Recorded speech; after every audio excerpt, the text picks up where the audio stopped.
Students, welcome to my YouTube channel online learning. आज मैं आप लोगों को बताने जा रही हूँ, मेरी सिस्टर ने CBSE में बोर्ड में 93% लाया है। 10th बोर्ड में कल रिज़ल्ट आया, ये उसके मार्क्स हैं, यहाँ पे डिस्प्ले हो रहा है। उसको मैंने कुछ टिप्स दिए थे, उसी से उसने ये फॉलो करके ये मार्क्स लाए हैं।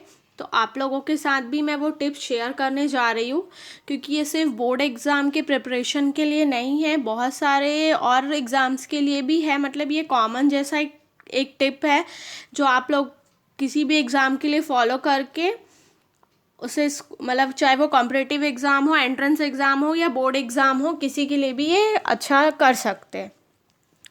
तो मेरे इस वीडियो को पूरा देखें। ये रहा कुछ टिप्स जो मैं आप लोगों के साथ शेयर करने जा रही हूँ। पहला तो टाइम टेबल ऐसा होना चाहिए कि जो आप जो बना रहे वो फिट बैठे।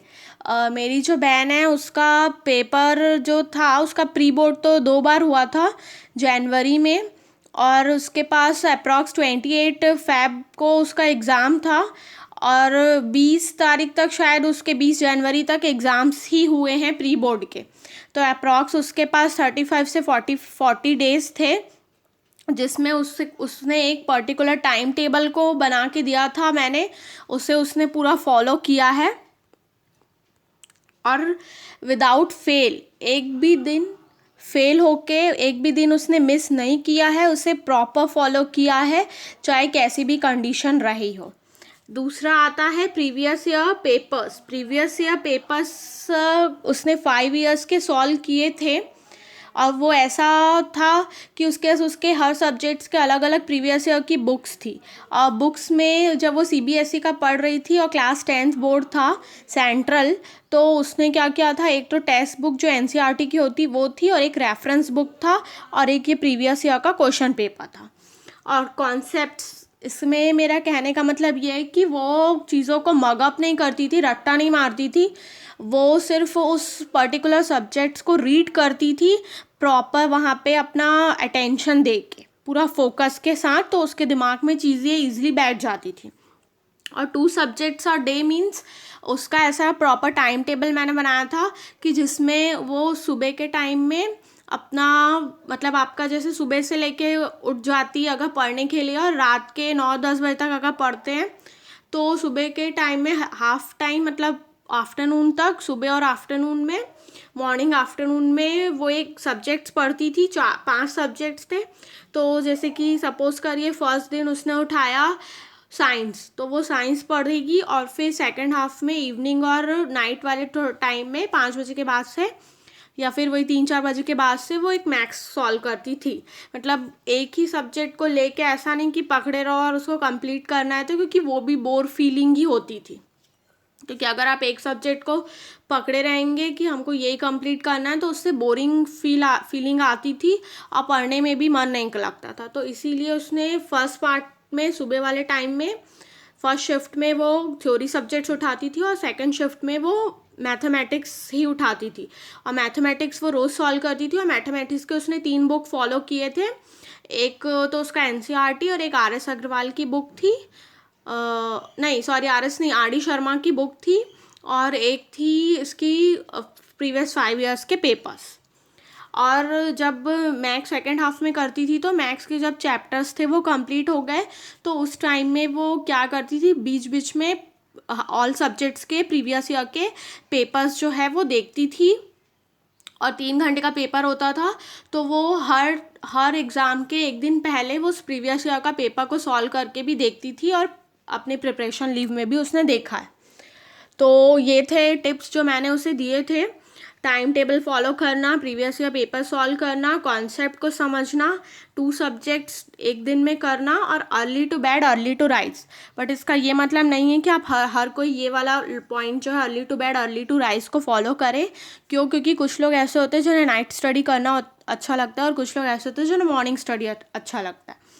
तो मैंने उसे तो early to bed early to rise वाला ही सजेस्ट किया था, और वो यही फॉलो करती थी, इस वजह से उसके ये मार्क्स आए हैं। और ये सिर्फ और सिर्फ मैं बोर्ड एग्ज़ाम्स के लिए नहीं बोल रही हूँ, ये अदर एग्ज़ाम्स के लिए भी मैंने हमेशा आप लोगों से कहा है कि आप लोगों को एक पर्टिकुलर टाइम टेबल बना के उसे विदाउट फेल फॉलो करना चाहिए और प्रीवियस ईयर पेपर्स क्यों सॉल्व करने चाहिए, क्योंकि प्रीवियस ईयर पेपर्स का ही बहुत ज़्यादा वेटेज होता है, क्योंकि उससे आपको बहुत सी चीज़ें अपने आप ही समझ में आने लगती है। और इंग्लिश मीडियम स्कूल्स में तो ऐसा होता है कि 10th बोर्ड ही सबसे पहला बोर्ड होता है, हिंदी मीडियम में तो 5th और 8th भी बोर्ड होता है, तो हमें आइडिया रहता है कि 10th बोर्ड में क्या होने वाला है। बट इंग्लिश मीडियम में सिर्फ 10th और 12th बोर्ड होता है, तो हमारे लिए 10th ही पहला बोर्ड रहता है, तो बहुत सी घबराहट होती है, ऐसा लगता है पता नहीं पेपर कैसा आएगा, आउट ऑफ कोर्स आ जाएगा तो हम कैसे करेंगे, ये सारी चीज़ें हमें डाउट रहती हैं। तो मैंने इसलिए उसे एक पर्टिकुलर टाइम टेबल फॉलो करने के लिए कहा था, और प्रीवियस ईयर पेपर्स को ये 2 चीज़ें थी मेन जो उसने किया है, और इस वजह से उसका ये जो स्कोर है वो आया है। और दूसरी चीज़ राइटिंग प्रैक्टिस मतलब आपको जब एग्ज़ाम में 3 घंटे बैठने हैं, तो अब ये एग्ज़ाम तो ऑफलाइन होता है, वैसे बहुत सारे एग्ज़ाम्स हैं जैसे ऑनलाइन होते हैं, जैसे JEE और नीट। तो उसने यही किया कि हर पेपर को पूरा प्रॉपर जैसे एग्ज़ाम हॉल में बैठी हूँ वैसा 3 घंटा वो सॉल्व करके भी देखती थी। राइटिंग प्रैक्टिस, क्योंकि इसमें राइटिंग ज़रूरी होता है, क्योंकि राइटिंग करनी है, तो वो भी सारी चीज़ें आपको पहले से ध्यान करनी होती है, इसलिए प्रैक्टिस करना ज़रूरी है हर पेपर को एग्ज़ाम देने के पहले। तो ये भी उसने किया है, इस वजह से उसे राइटिंग प्रैक्टिस जो है वो हैबिट हो गई थी, मेन एग्ज़ाम में लिखने में ईज़ी हुआ उसको, इसलिए कहा जाता है कि मॉक दो। ये भी एक पॉइंट था मॉक देने का। और दूसरा चीज़, जब वो पूरे PL में थी प्रिपरेशन लीव में, तो मतलब कुछ भी चीज़ उसकी डिस्टर्ब नहीं होती थी, वो प्रॉपर टाइम टेबल फॉलो करती थी, और ना ही कोई जंक फूड्स खाना, ना मूवी, ना कुछ भी नहीं, सिर्फ और सिर्फ पढ़ाई होती थी, क्योंकि 10th बोर्ड सबसे फर्स्ट बोर्ड था इंग्लिश मीडियम का, इसलिए। तो आई होप आप लोग को ये जो मैंने टिप्स दिए थे उससे ये समझ में आया होगा, और ये आप किसी भी एग्ज़ाम के साथ कर सकते हैं। जैसे कि अभी JEE और नीट का एग्ज़ाम 2 से 3 बार पोस्टपोन्ड हो चुका है, इतना ज़्यादा टाइम मिला है कि जो नहीं भी पढ़ा होगा वो पढ़ के निकाल सकता है, अगर वो पर्टिकुलर टाइम टेबल फॉलो करे। तो मैंने अपने ब्लॉग के पोस्ट ऑनलाइन learningblogspot.com से भी 2 पोस्ट किए थे नीट और JEE के लिए, जिसमें मैंने पूरा प्रॉपर एक टाइम टेबल बनाया था, और किसे कैसा कौन सा सब्जेक्ट कौन सा टॉपिक पढ़ना है वो स्ट्रैटेजी भी पूरी बताई थी, आप लोगों को के साथ शेयर किया था JEE नीट के लिए। तो उसे भी देखें, और अभी भी टाइम है, उससे फॉलो करते हैं तो नो डाउट आप लोगों का भी अच्छा स्कोर आएगा JEE और नीट में भी।